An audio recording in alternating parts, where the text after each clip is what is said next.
Mari kita bersatu dalam doa. Bapa kami di dalam surga, saat ini kami telah berdiri di hadapan-Mu. Kami telah menyiapkan hati, pikiran, dan perasaan kami untuk bisa bersama-sama mendengarkan Tuhan berbicara dalam hidup kami. Biarlah dalam renungan firman Tuhan saat ini, Tuhan yang boleh menolong kami, memberikan kami kemampuan, memberikan kami pengertian untuk bisa mengerti, memahami isi hati Tuhan dalam hidup kami. Terima kasih ya Tuhan, hamba-Mu dalam keterbatasannya, dalam ketidakmampuannya, Engkau pakailah dia untuk bisa menjadi alat Tuhan, untuk bisa menyampaikan firman ini. Kuatkan dan mampukan dia. Topanglah dia ya Tuhan, untuk bisa menyampaikan isi hati-Mu. Terima kasih ya Tuhan, kami saat ini telah siap mendengarkan firman-Mu. Berfirmanlah, kami siap mendengarkannya. Di dalam nama Tuhan Yesus. Amin. Ya, Bapak Ibu Saudara, saya persilahkan untuk duduk kembali.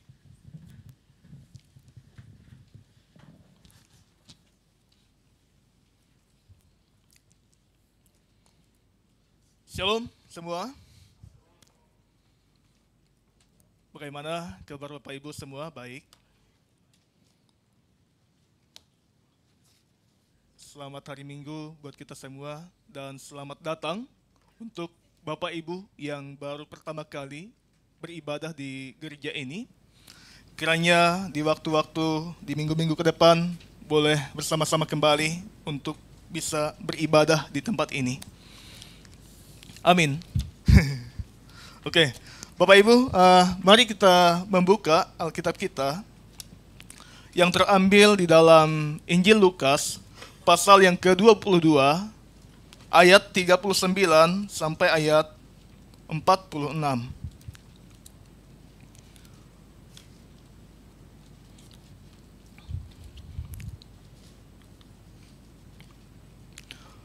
Saya akan bacakan ayat 39. Bapak Ibu Saudara boleh membantu saya bacakan ayat 40 sampai seterusnya, kita akan baca secara silih berganti. Lalu pergilah Yesus keluar kota, dan sebagaimana biasa ia menuju Bukit Zaitun. Murid-muridnya juga mengikuti dia.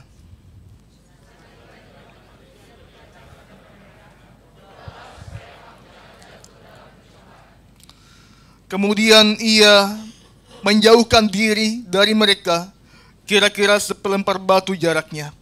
Lalu ia berlutut dan berdoa, katanya,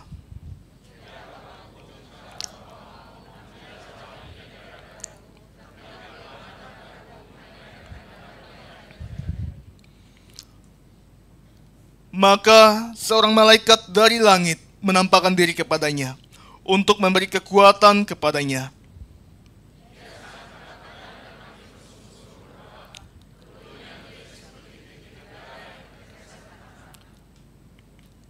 Lalu ia bangkit dari doanya dan kembali kepada murid-muridnya, tetapi ia mendapati mereka sedang tidur karena duka cita.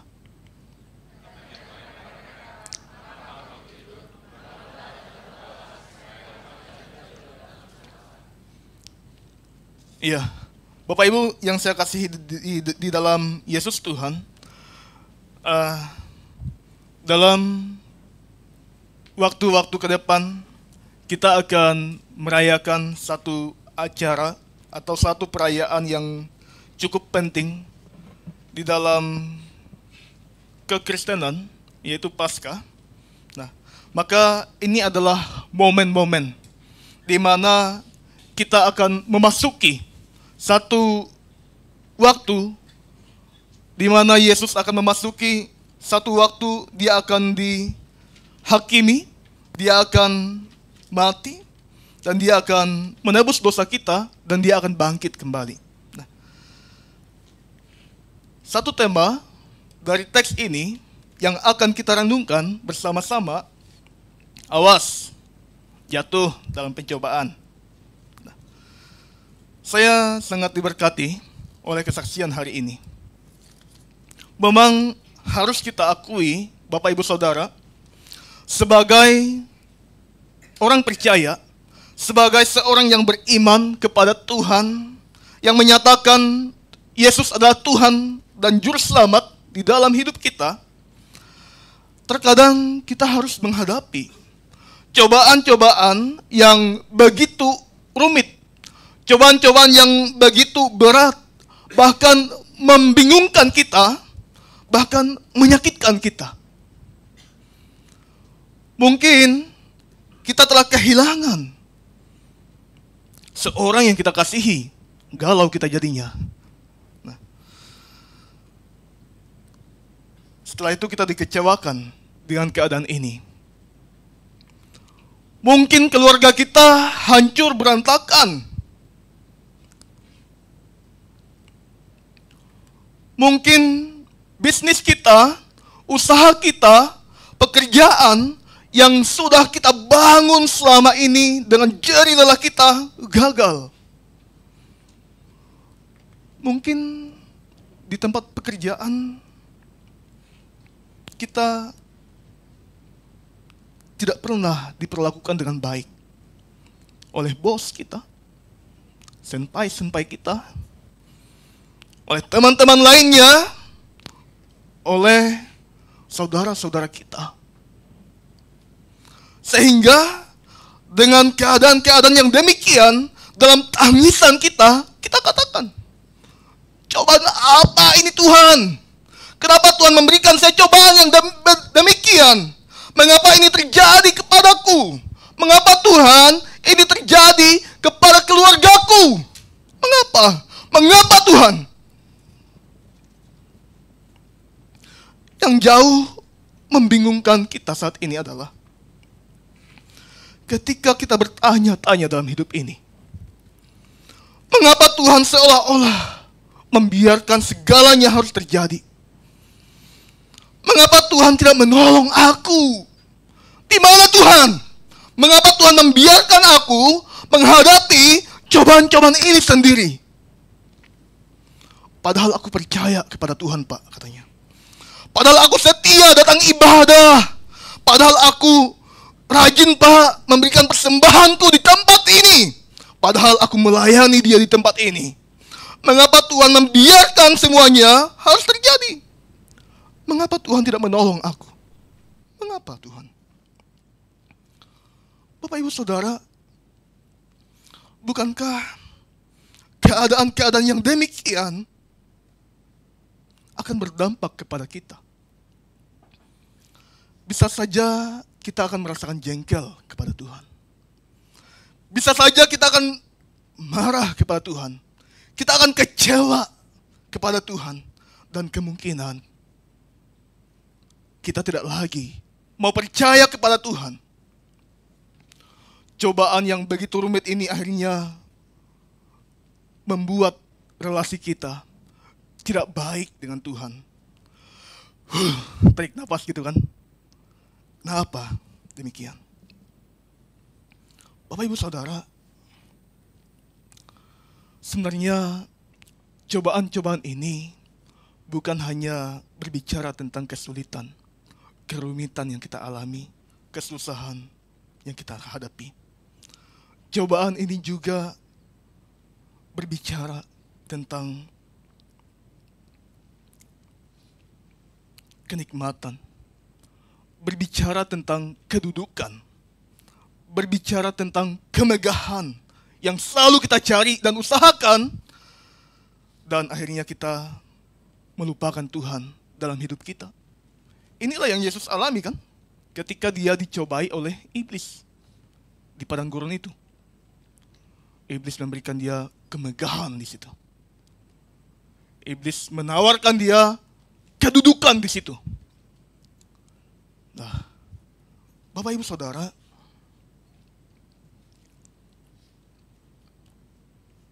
jikalau kita peduli, kita masih peduli dengan kebutuhan jasmani kita, kita mengisi kebutuhan jasmani kita daripada kita mengisi kebutuhan rohani kita, wah, bukankah ini satu bagian di mana kita sedang gagal dalam jawaban itu? Apalagi kalau kerja ya. Pak, gaji saya minggu ini, hari Minggu kerja 5 kali lipat, Pak. Wih, pasti semua nggak mau ibadah kan?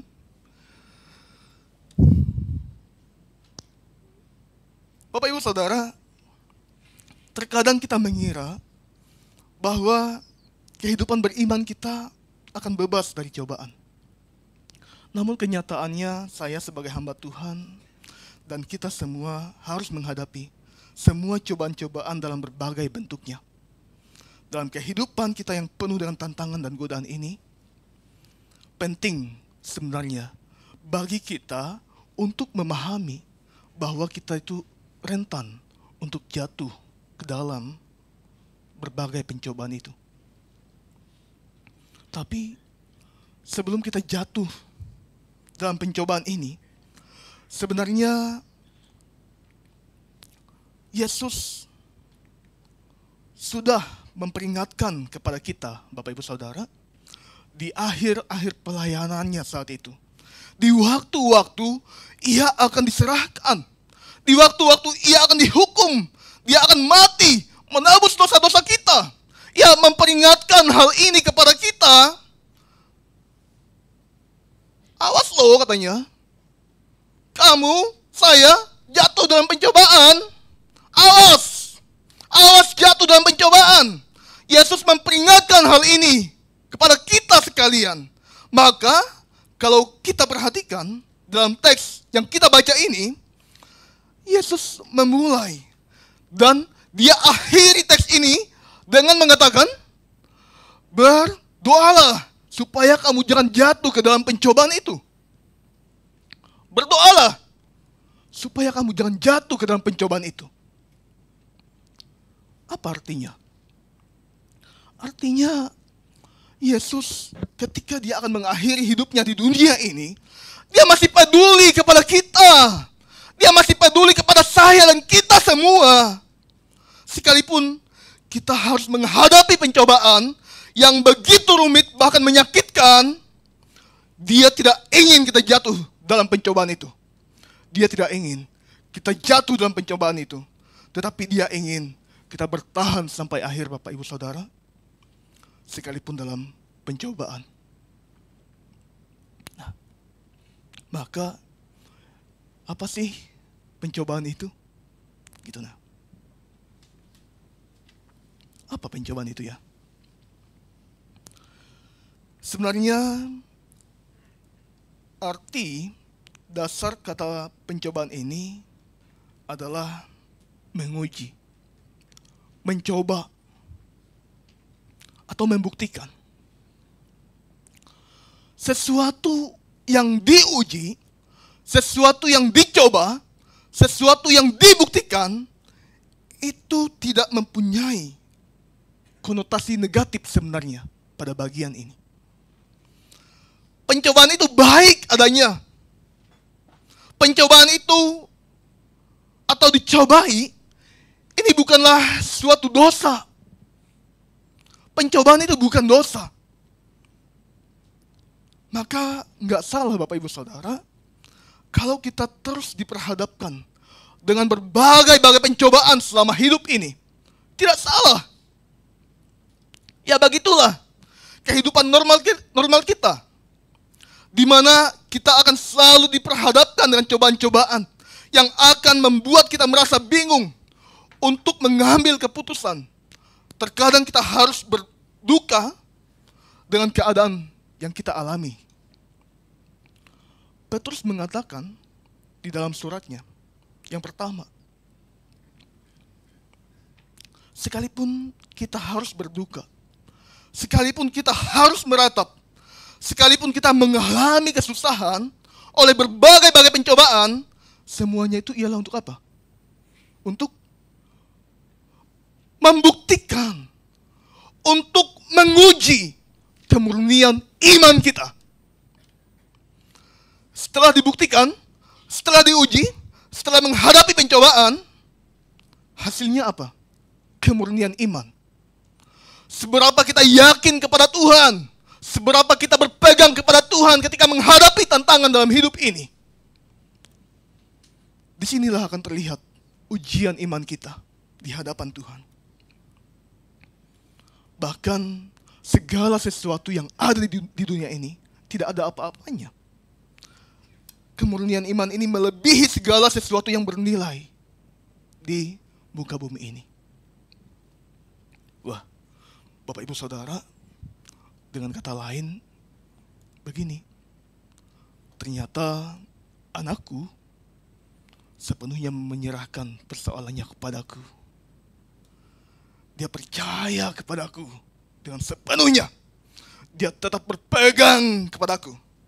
Bukankah ini akhirnya akan membuat Tuhan bersuka? Akan membuat Tuhan memberikan pujian kepada kita. Karena dalam situasi terpuruk pun, kita tetap percaya dan beriman kepada Tuhan.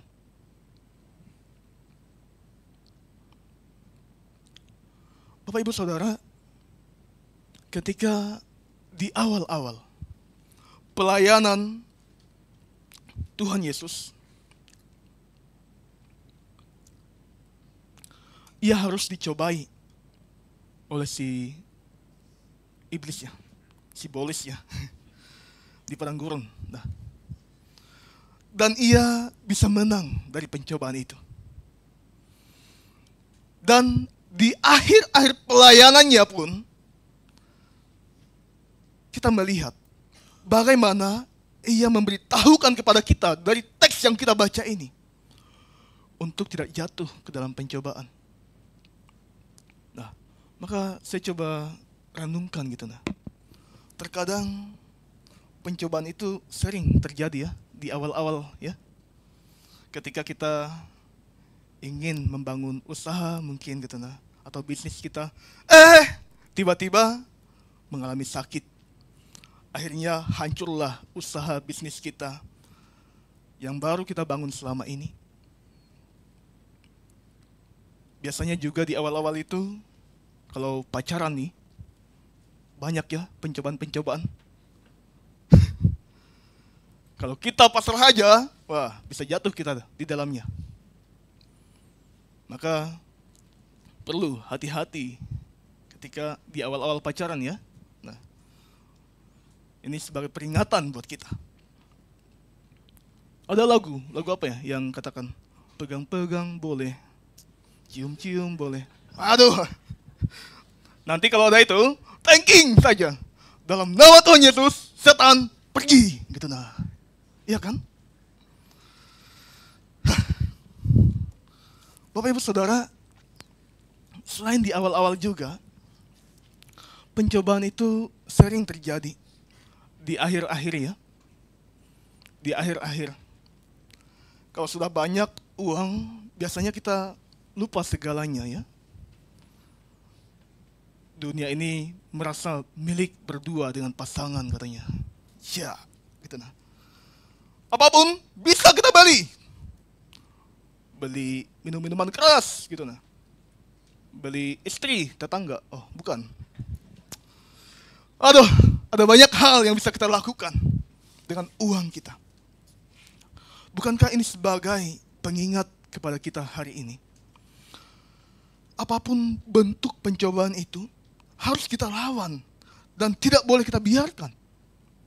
Namun ketika kita menyerah dari cobaan ini, sehingga membuat kita terjerumus dan jatuh di dalamnya, kita tidak bisa melawan cobaan itu, inilah yang akhirnya membuat kita berdosa itu.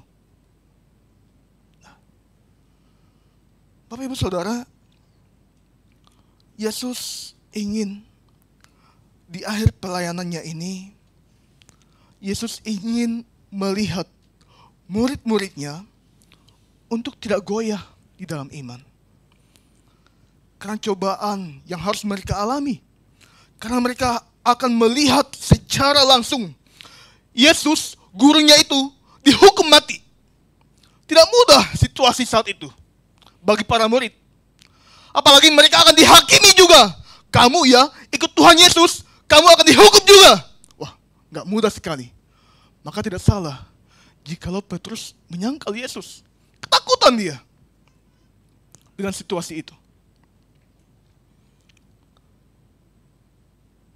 Tapi Yesus ingin para murid-murid tidak goyah imannya, tetap berpegang teguh kepada Tuhan, tetap mengandalkan Tuhan dalam hidupnya.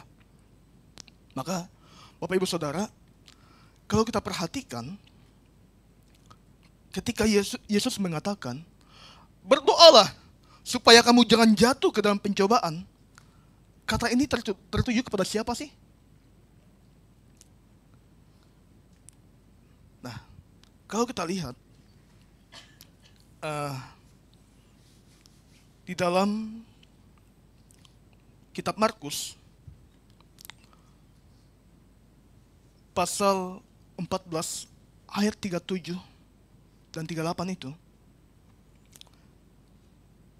ketika Yesus mengatakan berdoalah supaya kamu jangan jatuh ke dalam pencobaan, ini tertuju kepada salah satu murid saja, kepada Petrus.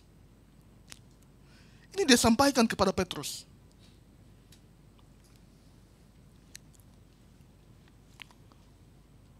Maka dikatakan di ayat 38-nya ini, berjaga-jagalah dan berdoalah supaya kamu jangan jatuh ke dalam pencobaan. Petrus, berjaga-jaga kamu supaya kamu jangan jatuh ke dalam pencobaan. Roh memang penurut, tetapi yakiniku enak, gitu kan? Daging enak gitu nah, bukan. Daging lemah, bukan enak. Maka yang menjadi pertanyaan kita selanjutnya di sini adalah, apa sih yang membuat Petrus ini akhirnya dia gagal saat itu? Akhirnya dia merasa nyaman sekali saat itu. Ada apa dengan Petrus ini? Mengapa dia tidur? Mengapa dia tidak sanggup berjaga-jaga 1 jam untuk bangun dan berdoa? Mengapa Petrus? Senyum-senyum dia. Ketika kita tanya mengapa, kita ganti saja. Sedih dia. Atau jangan-jangan baginya kata-kata Yesus ini ngawur gitu nah. Tidak punya arti apa-apa. Tidak penting untuk dilakukan. Didengarkan dan diterapkan itu nggak penting baginya. Barangkali saat itu. Kata Yesus, ketika Yesus mengatakan hal ini, Petrus cuekin dia. Emang gua pikirin. Gitu kan? Karena mungkin kalau kita lihat di ayat-ayat lain, bisa saja dikatakan dia merasa capek saat itu ya. Sepanjang hari pelayanan, dia sudah merasa letih. Tengah malam lagi saat itu nah. Sudah waktunya untuk tidur, dan tempat tidurnya itu enak sekali lagi. Karena bintangnya melebihi bintang hotel bintang 5. Gitu kan? Coba nanti kalau Bapak Ibu Saudara ingin tidur di luar malam-malam, itu banyak bintang-bintang. Melebihi bintang 5, hotel bintang 5. Nah, inilah yang sudah dialami. Dia merasa nyaman sekali. Kalau sudah enak tidur, malah dibangunkan, disuruh berdoa, ya nggak enak lah. Ganggu saja. Kan gitu. Bapak Ibu Saudara, kalau kita sudah tidur nyenyak itu, apalagi kalau kita sudah apa? Sudah ngorok itu. Nah, karena merasa letih, capek, lelah, habis bekerja sepanjang hari, kalau dibangunkan itu nggak enak. Pasti emosi lah kita.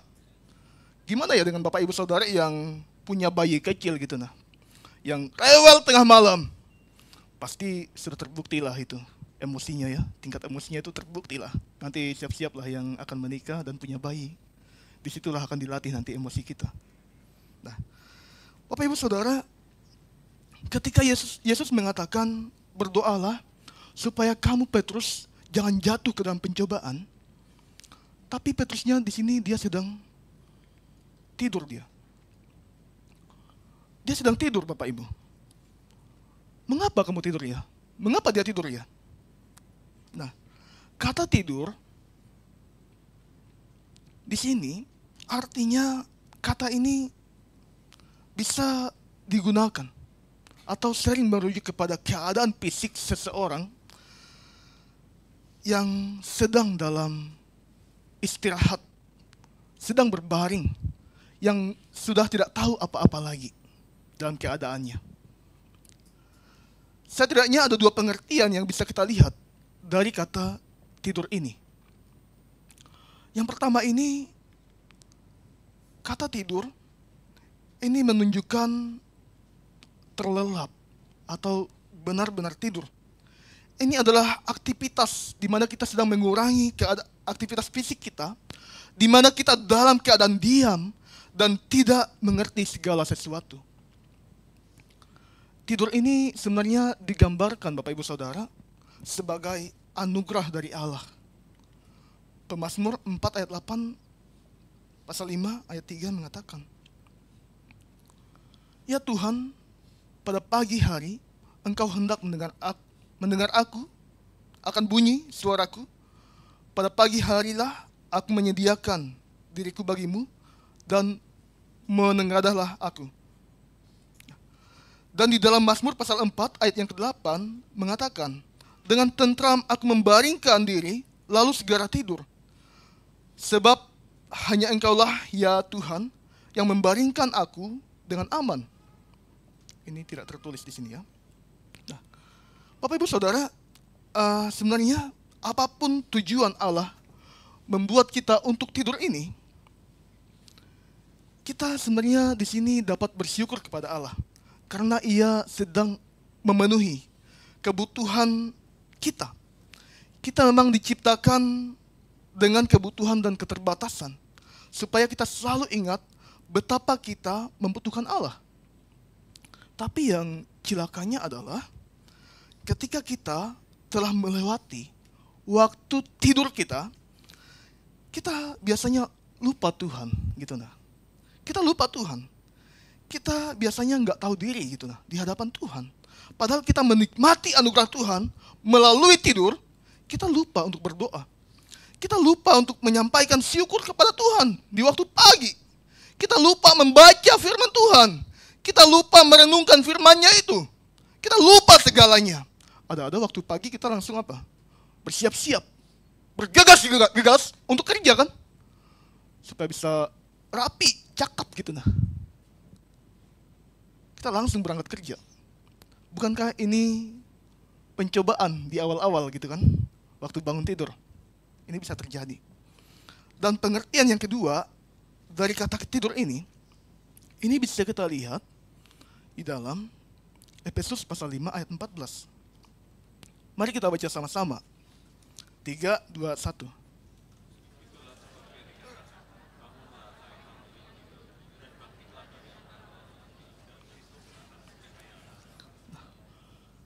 Nah, tidur di sini juga menunjukkan kita sedang mati rohani. Kalau sudah berbicara mati rohani, ini menggambarkan satu keadaan ketidaktahuan kita tentang hal-hal yang bersifat rohani. Ketiduran rohani.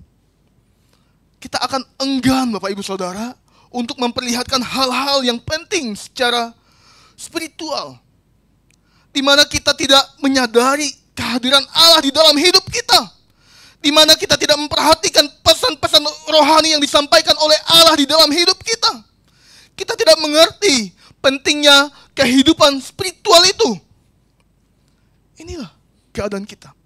Jikalau kita tidur secara rohani, untung nggak mati ya gitu nah. Kalau sudah mati, nggak bahaya gitu kan?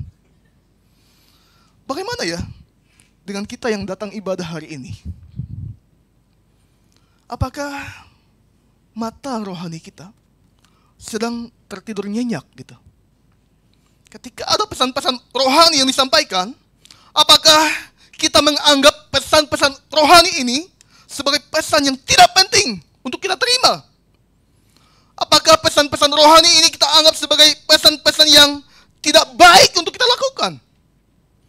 Dan kita hanya mementingkan pesan-pesan WA kan gitu, ketika lagi ibadah. Pesan-pesan IG, pesan-pesan TikTok gitu nah. Di tengah-tengah kita sedang mendengarkan firman Tuhan, hari ini. Wah, ada yang langsung nunduk ya. Gitu.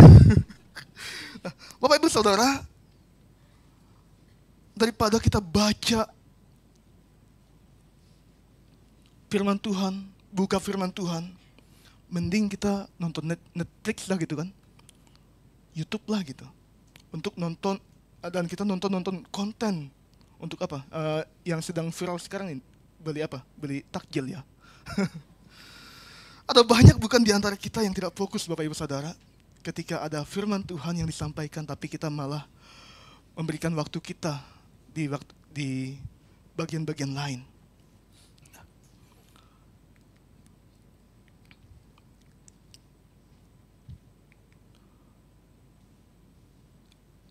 Di dalam Markus 14 ayat 37 tadi yang sudah kita baca, dikatakan,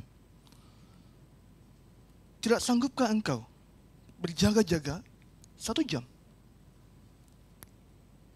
Mungkin karena ini ya Bapak Ibu Saudara, pengkhotbah itu hanya diberikan waktu 50 menit ya untuk khotbah. Karena untuk fokus dalam 1 jam itu sulit sekali gitu nah, untuk kita semua. Tapi kalau kurang 1 jam khotbah, kita masih sulit fokus. Agak bingung saya gitu nah untuk menjelaskannya. Lamanya kita mengikuti Tuhan, lamanya kita ikut Tuhan, belum bisa membuktikan kalau kita adalah seorang yang kerohaniannya hidup. Kalau dalam ibadah saja kita masih gelisah, jika dalam ibadah saja kita masih tidak senang, keluar sana sini, berkeliaran, firman Tuhan kita abaikan. Petrus yang telah lama mengikut Tuhan Yesus, dia dalam kelelahan Bapak Ibu Saudara. Dia dalam kelelahan. Makanya dia tertidur. Kelelahan karena apa? Duka cita di sini. Ratapan yang menjadi beban pikirannya. Tetapi di dalam duka citanya, dia malah mencari jalan keluar dengan cara tidur. Bukankah ini adalah cara yang salah saat itu? Bapak Ibu Saudara, tidak mudah kalau kita pikirkan, kalau kita banyak pikiran, jika kita sedang kacau, dalam duka cita, panik, tidak tenang, gelisah. Tidak mudah untuk kita mengambil waktu datang kepada Tuhan atau mendengarkan firman Tuhan dan fokus saat ibadah. Tidak mudah sekali. Lebih baik tenangkan pikiran kan dan istirahat, healing gitu nah. Atau ada hal-hal lain gitu yang bisa kita lakukan. Nah, inilah tandanya bahwa kita sedang tidur. Kita sedang mati rohani. Jika kita mengabaikan Tuhan, mengabaikan firman Tuhan, dan kita mencari jalan keluar sendiri, tanpa datang kepada Tuhan, inilah tandanya kita sedang mati rohani. Bukankah ada banyak cobaan-cobaan yang harus kita hadapi ketika saat ibadah? Ya kan? Bapak Ibu Saudara, Yesus ketika dia melawan iblis di padang gurun itu, dia menggunakan firman Tuhan. Firman Tuhan itu adalah firman yang berkuasa untuk melawan ketika kita di dalam pencobaan. Disitulah kita akan dikuatkan. Disitulah kita akan diteguhkan oleh Tuhan. Petrus dalam tidurnya dia, pada saat yang sama sebenarnya dia mengabaikan waktu doanya di sini. Dia akan membuat dirinya akhirnya jatuh di dalam pencobaan itu. Maka tidak heran jikalau di pasal-pasal selanjutnya itu dia menyangkal Yesus yang akan memasuki penghakiman itu. Dasarnya lemah saat itu. Dia tidak memiliki dasar yang kuat untuk menghadapi segala yang akan terjadi saat itu. Maka selain Yesus memperingatkan Petrus di sini untuk berdoa, Yesus akhirnya memberikan teladan terlebih dahulu kepada dia. Teladan apa? Dalam doa. Di waktu-waktu yang akan dia hadapi, di masa-masa sulit yang akan dihadapi saat itu. Nah, maka yang jadi pertanyaan kita adalah, mengapa sih kita harus berdoa ketika dalam pencobaan? Kenapa ya? Doa ini adalah komunikasi kita dengan pencipta kita.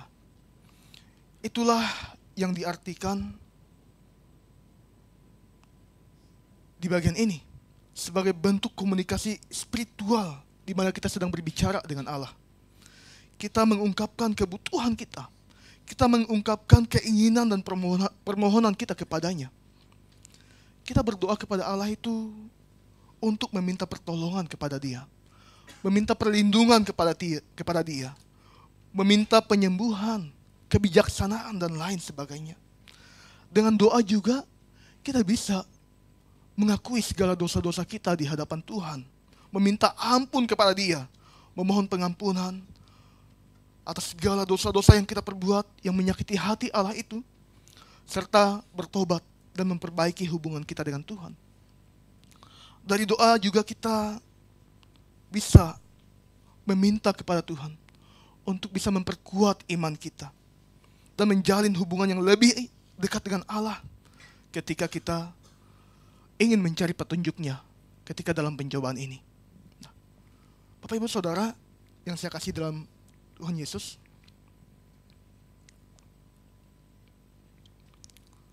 di dalam Lukas pasal 22, 31 dan 32, ayat 31-32 mengatakan,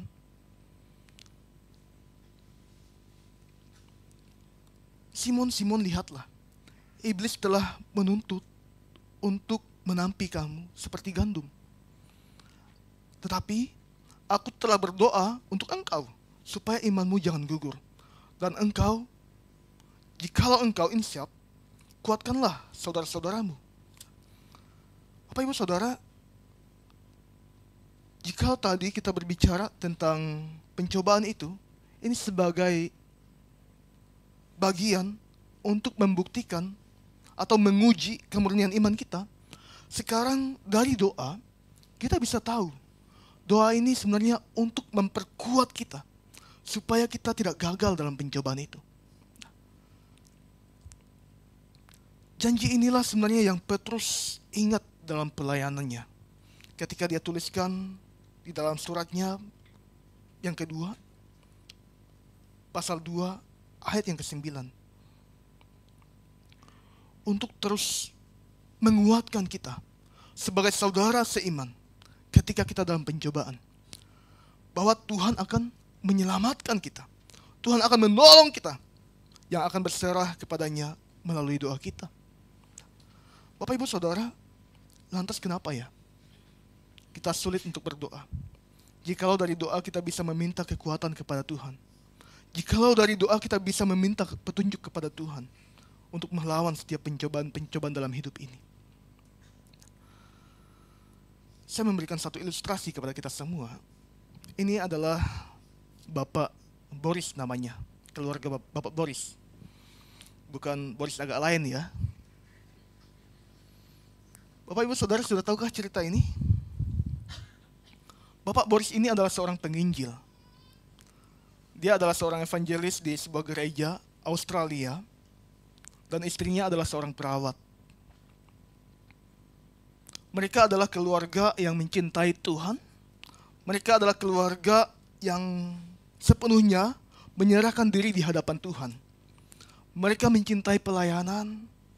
Keluarga mereka hidup harmoni dan mereka selalu setiap pagi merenungkan firman Tuhan bersama-sama. Suatu ketika si istri diketahui hamil. Ini sebenarnya istrinya sudah tua. Saya nggak menemukan yang muda gitu nah. Istrinya sedang hamil.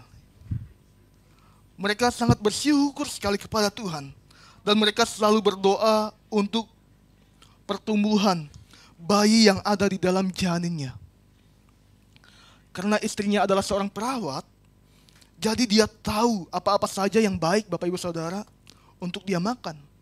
Dia tahu hal-hal yang bisa dia penuhi untuk dirinya demi kesehatan bayi itu. Mereka juga rutin cek kesehatan bayi.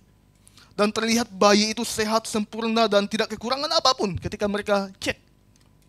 Suatu ketika di hari kelahiran, si istri dengan kesakitan dan dia berteriak kencang sekali saat itu untuk melahirkan anak ini.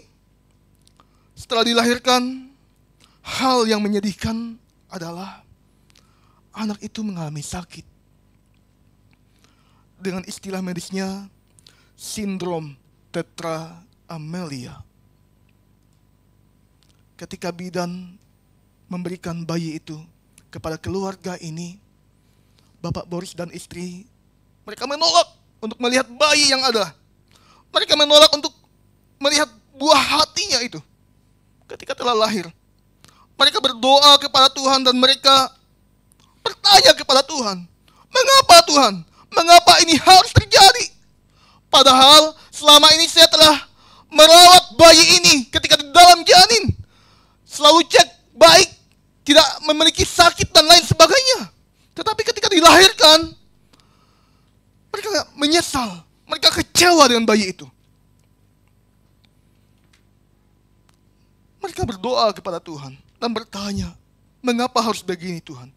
Mengapa ini harus terjadi? Dan sampai akhirnya Bapak Boris dan istri menerima kondisi ini dan mereka memahami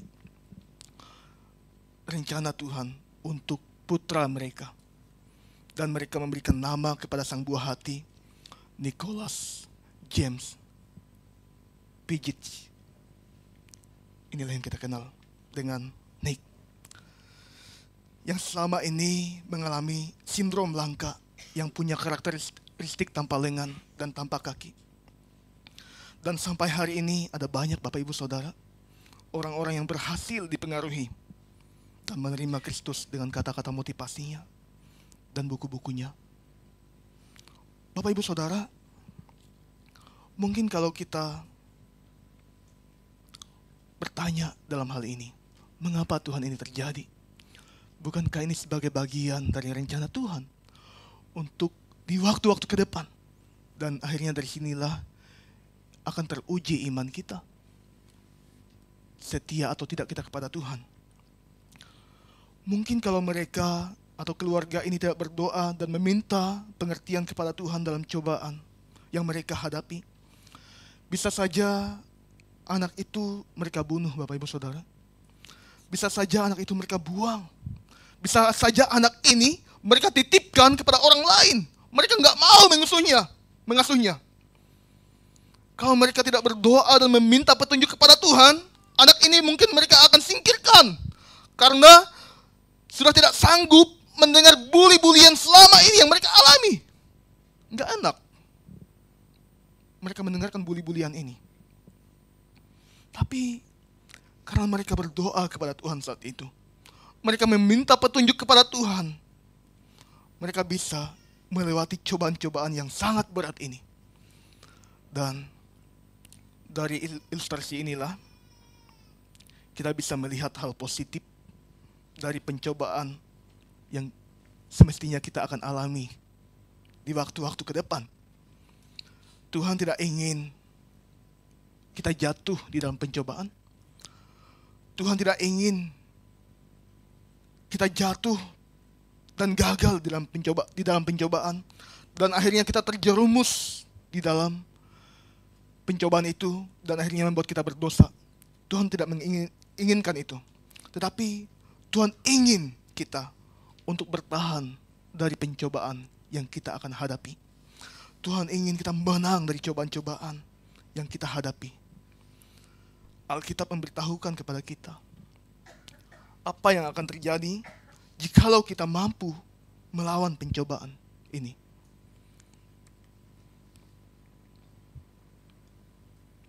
Iblis akan tinggalkan kita jikalau kita bisa melawannya. Kita akan dilayani, kita akan disambut oleh malaikat-malaikat yang Tuhan utus itu. Apa yang akan kita peroleh jikalau kita bertahan dalam pencobaan?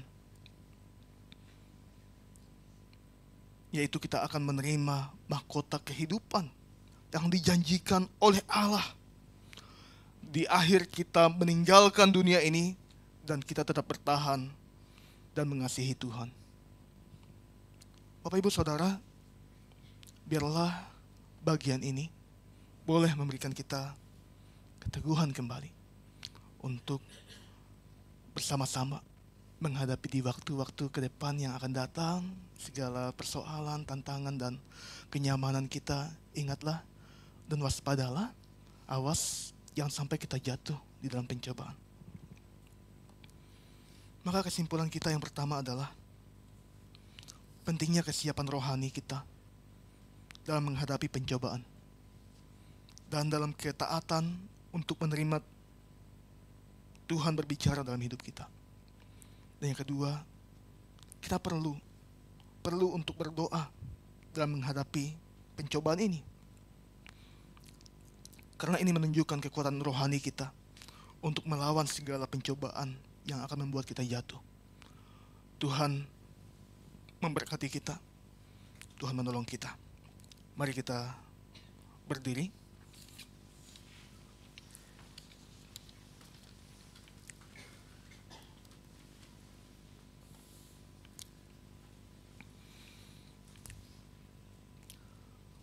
Bapa kami di dalam surga, kami bersyukur hari ini ya Tuhan, telah diberkati oleh firman-Mu.